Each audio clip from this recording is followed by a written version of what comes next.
Hello, this is From Our Own Correspondent, a download from BBC Radio. And here with the latest edition is Kate Adie. Hello. The skies are grey over Johannesburg this morning, the flag still fluttering at half-mast. This is a nation deep in mourning after the death of its most famous citizen. Thousands of bunches of flowers have been left outside Nelson Mandela's home, where he died on Thursday. The tributes are still coming in. President John Mahama of Ghana said he was the greatest African who ever lived. President Assad of Syria, who's currently fighting a revolt against his rule, said Nelson Mandela's life was an inspiration to freedom fighters and a lesson to tyrants. In the correspondence world, there are many, many stories about the former South African president. Fergal Keane was our man there in the years before the historic election in 1994, which brought white rule to an end. Those were violent times in the black townships. The future looked ominous. To know the man, it is necessary to know the times. South Africa, 1991, a winter of foreboding. Coming in from the airport, the radio was reporting another attack by unknown gunmen in a Soweto squatter camp. Within 24 hours, I was standing in the same camp and watching as a woman struggled to cover a corpse with some pages of an old newspaper. A thick rivulet of blood ran from the body into the little gullies that the rain had cut in the dirt pathway. The wind rose and swept away the newspaper and threw dust over the body and the woman. She struggled to cover it once more. "He is my son," she told us. May 1991, black South Africans were dying in their hundreds, and many of us observing the deepening crisis wondered if there could ever be a peaceful settlement. And then came one of those moments upon which history turns. It was a Saturday. I'd taken my dogs for a walk in the bush and was driving back into Johannesburg when my pager went. The message said simply and brutally, "Chris Hani dead, shot by right wing." My stomach churned. Hani was the most popular of the ANC leaders after Nelson Mandela. He was the leader of the organisation's military wing and a hero to the youth of the township. If ever there was a moment that could tip South Africa into racial war, this was it. On the radio, a local station was playing Bob Dylan's "Blowin' in the Wind." There was the most tangible sense of fragility that morning. A nation that was not yet a nation, but a collection of warring factions, paused in shock. For many millions of black and brown South Africans, there was a feeling of rage. For whites, the overwhelming emotion was fear. And all who had invested in peace, who had put their faith in the language of non-racialism, waited for the backlash. But cometh the hour, cometh the leader. Radio stations across the country paused in their broadcasts to announce a special address from the leader of the African National Congress, Nelson Mandela. I was sitting in my car, driving into the townships. I pulled to the side of the road. Other drivers were doing the same. There were people sitting in their dusty yards, gathered around transistors. And then, the familiar voice. "The cries of our nation are heard from old men who bury their sons and daughters, wives who weep for their husbands, communities who endlessly bury young and old, infants and pregnant women," he said. "This killing must stop." And then, critically, he declared, "No one will desecrate his memory by rash and irresponsible actions." The people heard Mandela, and they obeyed. There would be no revenge. There were more hard days ahead, another year of frequently fractious negotiation and continuing violence before the first democratic elections in South Africa. But that April morning of Mandela's intervention should be a day of remembrance for all South Africans. In my years reporting from the country, I met Mandela on many occasions, and I was lucky to interview him at some length. He was not a saint, nor did he ever pretend to be. In private, and sometimes in public, he could be wonderfully self-deprecating. Mandela understood that he was an icon, and he used this status in the name of his people's struggle. But that is a very different thing from creating a personality cult for the sake of power. My fondest memories of Mandela centre on his humanity and vulnerability. Like the morning he announced his separation from his wife Winnie, I was ushered into his office and caught in his expression a look of profound melancholy. All the years in jail, the life devoted to struggle, had accumulated to this wrenching moment. There was none of the usual Mandela confidence that morning, only a man alone, with the private grief and regret that no cheering crowds could ever assuage. I recall another occasion when he comforted the BBC family in Johannesburg. My friend, the television correspondent John Harrison, had been killed in an accident while covering the unrest. That night, at his home, as grief-stricken friends and colleagues gathered, there was a telephone call. The voice at the other end said, "This is Mr. Mandela. I wonder could I speak with Mrs. Harrison." Mandela liked John Harrison. I think he respected his humanity and his courage. Now that Nelson Mandela himself has gone, it is these qualities I remember about him, above all others. Fergal Keane.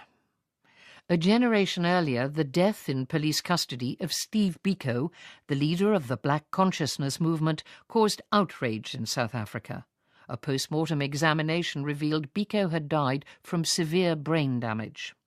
The newspaper editor Donald Woods, a friend of Biko's, accused the Minister of Justice and Police, James Kruger, of being directly responsible for his death. The events of that year, 1977, reminded people all around the world of the plight of thousands of other black activists, people like Nelson Mandela, who were locked up in prisons around the country. John Simpson was our correspondent there at the time. When I was a young man, Nelson Mandela was just a name and nothing more. A name that people wrote on walls, on pamphlets handed out in the streets, on placards at demonstrations. He was jailed a few months before I went to university, and so I was always aware of him. But by the time I arrived in Johannesburg to be the BBC correspondent 15 years later, I found that in his own country his name didn't seem to count for much.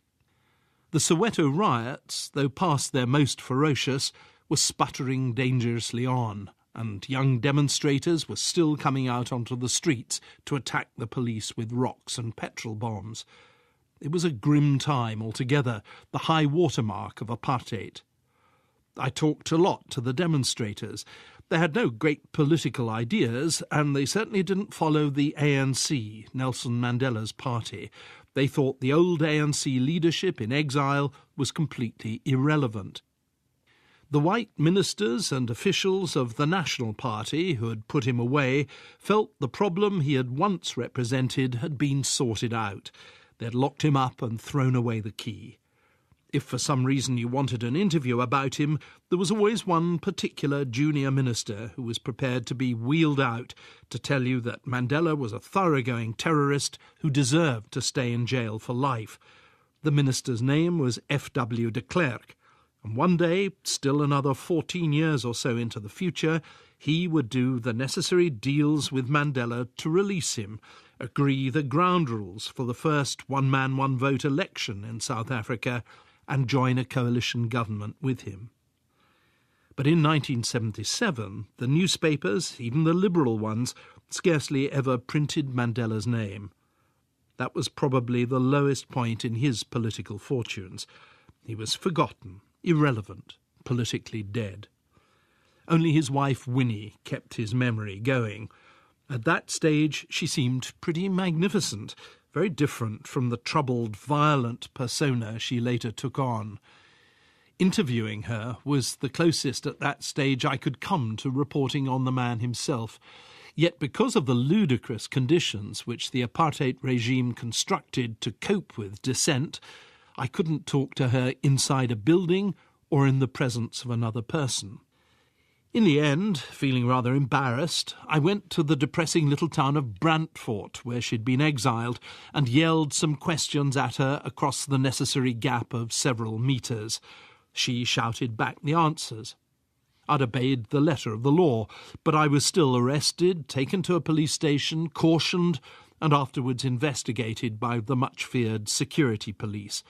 Everything and everyone to do with Nelson Mandela was dangerous, off limits.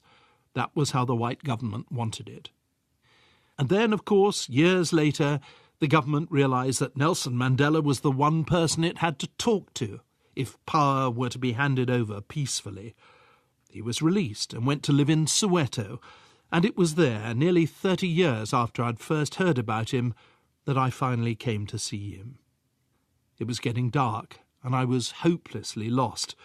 There were no street signs in Soweto then, and scarcely any maps of it. I was starting to feel scared, not so much because there was a lot of crime there, but because I was now seriously late. I was genuinely worried that Nelson Mandela would be annoyed, and that the immensely favourable view I'd had of him for so long would be utterly destroyed. Never take a politician as a hero, I'd always told myself. They're inclined to let you down. I found his house eventually. The door opened, and yellow light shone all round me. "Come in, said a warm, familiar, very personal voice. My apologies were waved away by a long, regal hand. Typically, instead of allowing me to stammer out the admiration I felt for him, he got in his own words of kindness and appreciation first. Right from that moment, I understood why Nelson Mandela was what he was. It was the way he looked you straight in the eyes and spoke just to you, to the person you would like to be, perhaps, rather than the one you actually were. It was 29 long years since he had been imprisoned. He had become, perhaps, the most revered person on earth. History had come right in the end. John Simpson. Nelson Mandela was a prisoner during much of the apartheid era, and for many people on the outside, trying to work for a fairer South Africa, the sheer strain of trying to stay human in an inhuman system took a heavy toll. The apartheid laws reached into the most intimate areas of life, from dictating who you could legally eat, live or sleep with, to forcibly separating banned persons from their friends, families and jobs. Uncertainty and paranoia poisoned many social relationships. The rest of the Mandela family had to cope with a double strain through the long years of Nelson's imprisonment, dealing with their own private distress while trying to maintain a defiant yet dignified public face in the anti-apartheid struggle. Milton Nkosi's relationship with the Mandelas began much earlier, and it had little to do with politics. In the 1980s, while Nelson Mandela was serving his life sentence on Robben Island, we were roaming the streets of South Africa's largest township, Soweto, his shadow looming large over us. No one dared mention his name, but we were all constantly thinking about him. Soweto is an apartheid creation. It is a cluster of mini townships. Mine and Mandela's is called Orlando West. This is where I spent my formative years at the height of white minority rule. Just the mention of his name could land us in prison because, according to the state, he was a terrorist. But according to the people of Soweto and the wider world, he was a hero. The white minority regime just could not comprehend why on earth so many people were calling for the release from prison of a man they called a terrorist. Mrs. Mandela was determined to keep his name alive. She opened her house to all sorts of people, as long as they were fighting for the liberation of black South Africans from the brutal oppression of apartheid. I was not one of those activists who frequented the self-declared headquarters of the African National Congress. I went to their house as a neighbor, and because I was a friend of his daughter Zinzi. She and her mother were not only black South Africa's first family, but they were beautiful too. They invoked the same sort of feeling most Africans have when they see Michelle Obama and her children. They were likable. Everybody wanted to be associated with them. We lived close by. My late father's home is 8182 Limbede Street, near the junction with Vilakazi Street. The Mandela family home, now a museum, is number 8115 Vilakazi Street. It's a small 4-roomed house made of red clay bricks typical of the area. And this was the place he returned to after being freed from prison. He wrote about it in his autobiography, Long Walk to Freedom. Number 8115 in Orlando West was the center point of my world, he wrote. The place marked with an X in my mental geography. When I saw it again, I was surprised by how much smaller and humbler it was than I remembered. But any house in which a man is free is a castle when compared with even the plushiest prison. Another person keen to keep Mandela's name alive was our history teacher, Mr. E.S. Hlubi. It was his job to teach us the heroism of the white Dutch settlers in the 17th century. Led by Jan van Riebeck, they arrived in a boat named the Dromedaries at the Cape of Good Hope on the southern tip of the African continent. In the middle of this lesson, our teacher, a tall, hefty Zulu man with a deep voice, suddenly stopped and whispered to the whole class that there's another man whose name we should never forget. His name was Nelson Mandela. He told us that if we mentioned one word of this conversation, he would kill us. This part of the lesson may have lasted only a minute, but it stayed with us forever. Mr. Hlubi was not alone. My father, Henry Mtenjwa Nkosi, once told us to listen to a song by Miriam Makeba and Harry Belafonte entitled Bahleli bonke etilongweni, Bahleli bonke kwanongqongqo. It means simply they are all languishing in jail. This song was about Mandela and his comrades, and the entire album had been banned by the apartheid authorities. It was illegal to listen to this LP of beautiful music, which was called An Evening with Belafonte and Makeba. So when Mandela was released in February of 1990 and returned to number 8115 Vilakazi Street, I was amongst the crowd there too. I was happy for him. And when he finally touched my hand in a brief handshake, it was a dream come true. A dream that began in the dusty streets of Orlando West many decades before. I thought of that line in Bob Marley's song, "In this great future, how can we forget our past?" Then, on the 10th of May, 1994, I attended his inauguration as South Africa's first democratically elected president. Again, not only was I happy for him because he did a fantastic job of negotiating himself out of prison and eventually delivering freedom for his people, but because, in the process, he liberated me too. Milton Nkosi. While Mandela was a name to conjure with for many black South Africans, the image that the country's whites had of him was very different. For them, he was, for many years, a bogeyman, a ruthless revolutionary plotting mayhem and violence, the red under the bed, possibly even taking his orders straight from the Kremlin. Even as late as the 1980s, Margaret Thatcher was describing him as the leader of a terrorist organisation. It's worth remembering that, at the time, the issue of who would come out top in South Africa was still very much seen through a Cold War prism.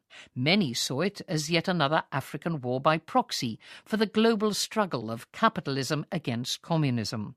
And for decades, the only endgame which anyone could envisage was a bloody civil war.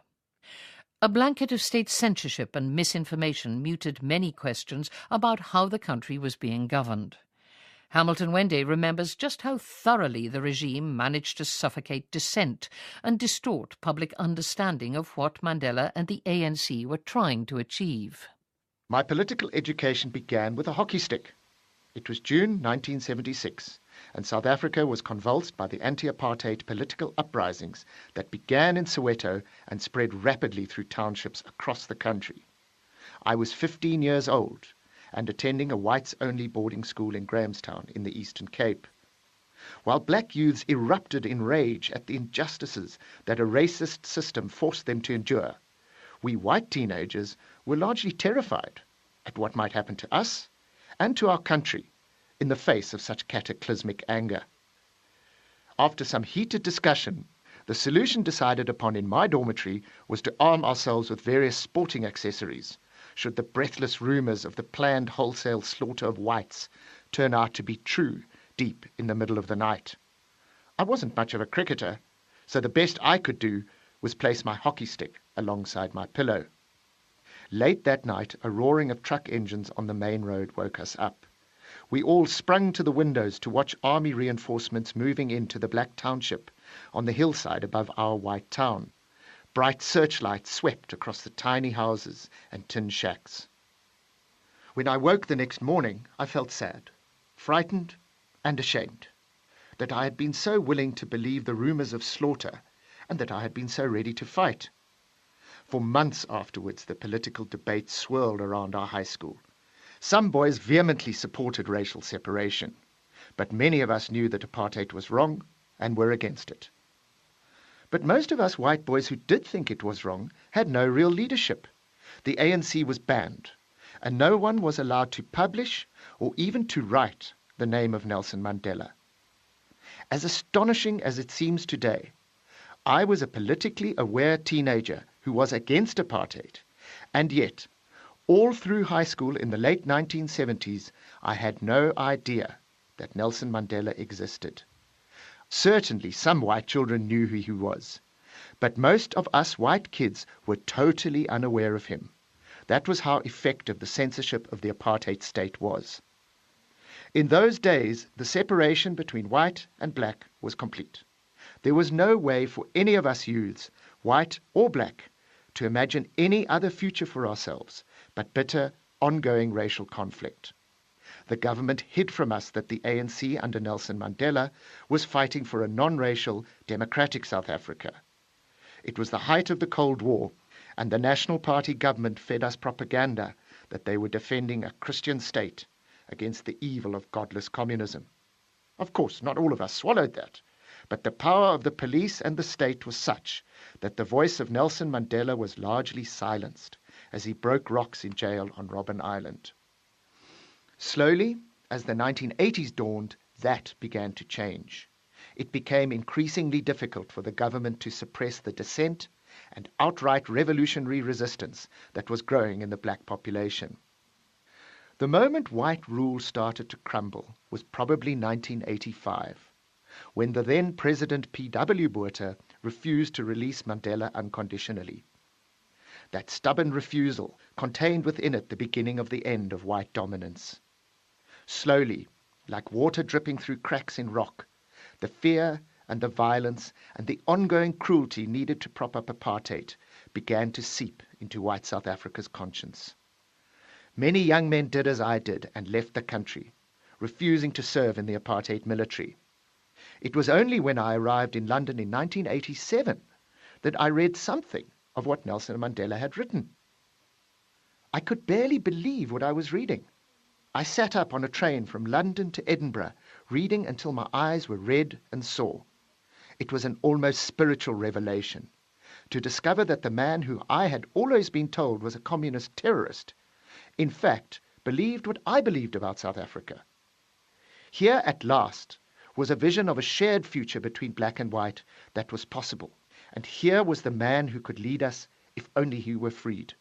For the first time in my life, sitting on that cold, badly lit train, I was proud of being a South African. Less than a year later, P.W. Botha himself met Nelson Mandela secretly, and the historic process began. Nelson Mandela gave me a new identity, a new belief in the possibilities for my country and for myself. But he can rest in peace. We no longer need him to lead us. We can take on the journey ourselves, and that is the greatest gift he has left us. Hamilton Wende. February the 11th, 1990. It was 4:15 in the afternoon, an hour later than the news crews assembled outside had expected, when Nelson Mandela finally walked to freedom after 27 years in prison. Holding his wife Winnie's hand, he smiled at the cheering crowds and punched the air in a victory salute before driving off to Cape Town, 40 miles away. At 8 o'clock that evening, Mr. Mandela appeared on the balcony of Cape Town City Hall to speak to the 50,000 people who'd gathered there to help him celebrate his release. It was a day to remember for all of those present, among them our man James Robbins. It's quite hard for me now to remember the shock of seeing Nelson Mandela for the first time on that summer Sunday in the Cape. Why? Oh, simply because, of course, his face is now so very familiar, the face of a global hero in an age with surely very few of those. But back then we had no idea what the prisoner who had spent more than a third of his life behind bars and walls would look like as he walked to freedom. Look at any picture of Nelson Mandela as he strode out of Victor Verster prison, and remember that you're looking at the face of a man who until that moment hadn't seen a crowd of people for more than 25 years. But remember too that the world hadn't seen him for a quarter of a century either. Photographs of Nelson Mandela were never allowed out of jail. There are a few smuggled images from the 1960s, Nelson Mandela on Robben Island when he was still a young man. That's all I had as a reporter to go on. His image had been suppressed so ruthlessly and effectively in South Africa. In an instant, the release of Nelson Mandela undid all that. The face too dangerous to be seen, that winning smile and regal bearing, were gazed upon by hundreds of millions of people all around the world that February Sunday. It was one of those moments of profoundly good news which sends shivers down the spine or brings tears to the eyes. If it was amazing for me to witness, the experience for him was beyond extraordinary. I remember the following day in Cape Town with equal clarity. Nelson Mandela gave his first news conference in the rose-filled gardens of Archbishop Desmond Tutu's lavish Cape Town residence, a fine colonial home built and intended for white clergy to be masters of. I sat among a group of journalists on high-backed dining chairs in the brilliant sun. Suddenly it was my turn to ask a question. I introduced myself and said that I was from the BBC. Mr. Mandela interrupted when he heard those initials with the briefest "oh yes," but said with such warmth it signalled to me a deep approval of my organisation, an acknowledgement of what the BBC and the World Service had meant to him, both before his imprisonment and when he'd finally been allowed to listen to the radio towards the end of it. My nervousness evaporated, and so I asked Nelson Mandela about his very first impressions as he walked out to greet a hugely expectant world. Mr. Mandela replied that what really struck him was that so many white people had come to join the vast black crowd desperate to see him. Unsurprisingly, he associated white faces mainly with the faces of his jailers, and also with the dour, unsmiling builders of the apartheid system of rigid and ruthless racial segregation, the apartheid system which he famously dedicated his life to ending, a cause for which he said he was also prepared to die. But when Mr. Mandela spoke of his pleasure seeing so many white faces at the prison gates, I think he was also signalling to the world that he would from that day forward lead all South Africans, regardless of colour, to freedom in a new nation. And it was suddenly clear to me in Cape Town, in the midst of covering the extraordinary story of his release, Nelson Mandela had not really been the prisoner all those years, on Robben Island, in Pollsmoor, and finally at Victor Verster prison. The white people of South Africa had been the prisoners of an ideology and prisoners of Nelson Mandela's conscience. James Robbins joining Hamilton Wenday, Milton and Cozy, Fergal Keane and John Simpson to give us their memories of Nelson Mandela in this special edition of From Our Own Correspondent. Goodbye. Election in 1994, which brought white rule to an end. Those were violent times in the black townships. The future looked ominous. To know the man, it is necessary to know the times. South Africa, 1991, a winter of foreboding. Coming in from the airport, the radio was reporting another attack by unknown gunmen in a Soweto squatter camp. Within 24 hours, I was standing in the same camp and watching as a woman struggled to cover a corpse with some pages of an old newspaper. A thick rivulet of blood ran from the body into the little gullies that the rain had cut in the dirt pathway. The wind rose and swept away the newspaper and threw dust over the body and the woman. She struggled to cover it once more. "He is my son," she told us. May 1991. Black South Africans were dying in their hundreds. Hello, this is From Our Own Correspondent, a download from BBC Radio. And here with the latest edition is Kate Adie. Hello. The skies are grey over Johannesburg this morning, the flag still fluttering at half-mast. This is a nation deep in mourning after the death of its most famous citizen.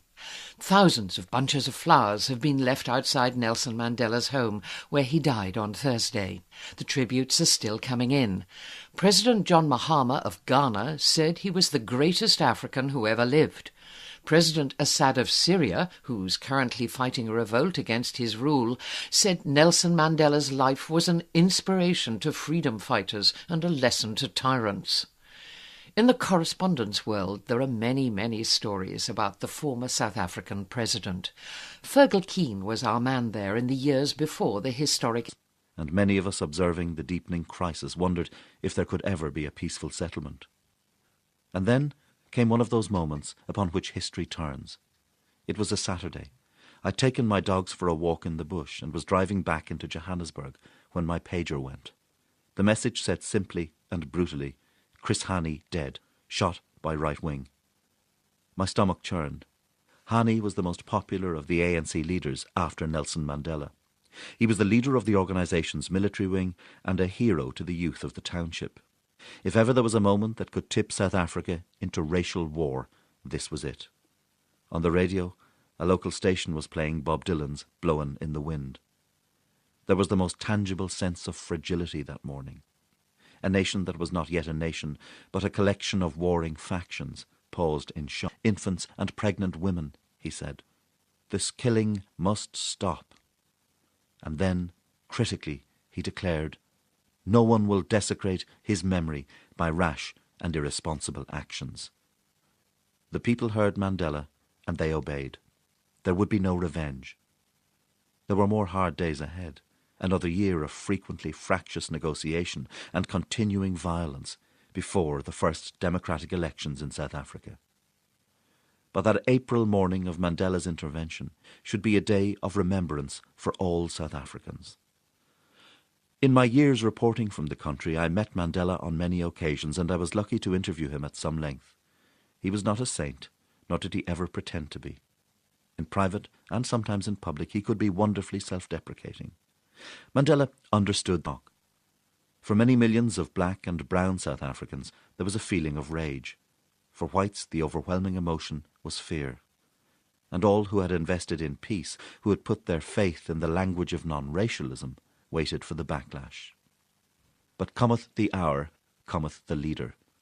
Radio stations across the country paused in their broadcasts to announce a special address from the leader of the African National Congress, Nelson Mandela. I was sitting in my car, driving into the townships. I pulled to the side of the road. Other drivers were doing the same. There were people sitting in their dusty yards, gathered around transistors. And then, the familiar voice. The cries of our nation are heard from old men who bury their sons and daughters, wives who weep for their husbands, communities who endlessly bury young and old,